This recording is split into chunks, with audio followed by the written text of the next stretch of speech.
ॐ शुक्लाम्बरधरम् विष्णुम् शशिवर्णम् चतुर्भुजम् प्रसन्नवदनम् ध्यायेत् सर्वविघ्नोपशान्तये।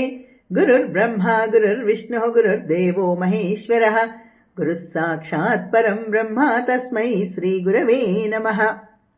हे स्वामिनाथ करुणाकर दीनबन्धो श्रीपार्वती समुख पङ्कज पद्मबन्धो श्रीशादिदेव गणपूजित पादपद्म वल्लीसनाथ मम देहि करावलम्बम्।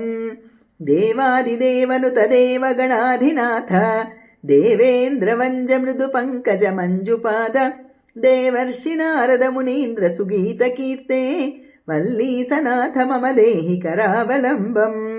नित्यान्नदान निरताखिल रोगहारिन् तस्मात् प्रदान परिपूरित भक्तकाम श्रुत्यागम प्रणव वाच्य निज स्वरूप वल्लीसनाथ मम देहि करावलम्बम्।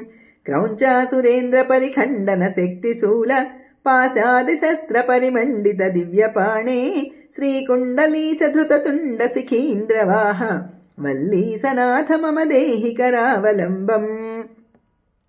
देवादिदेवरथ मण्डल मध्यवेद्य देवेन्द्रपीठ नगरम् दृढचापहस्तम् सूरम् निहत्य सुरकोटिभिरीड्यमान वल्लीसनाथ मम देहि करावलम्बम्। हारादिरत्नमणियुक्त किरीटहार केयूरकुण्डललसत्कवचाभिराम हे वीरतारक जयामर बृन्दवन्द्य वल्लीसनाथ मम देहि करावलम्बम्। पञ्चाक्षरादिमनुमन्त्रित गाङ्गतोयैः पञ्चामृतैः प्रमुदितेन्द्र मुखैर्मुनीन्द्रैः पट्टाभिषिक्त हरियुक्त परासनाथ वल्लीसनाथ मम देहि करावलम्बम्।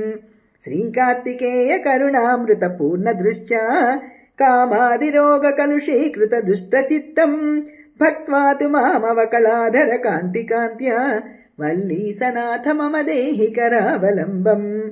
सुब्रह्मण्य करावलम्बम् पुण्यम् ये पठन्ति द्विजोत्तमाः ते सर्वे मुक्तिमायान्ति सुब्रह्मण्य प्रसादतः। सुब्रह्मण्य करावलम्बमिदम् प्रातरुत्थाय यः पठेत् कोटिजन्म कृतम् पापम् तत्क्षणादेव नश्यति।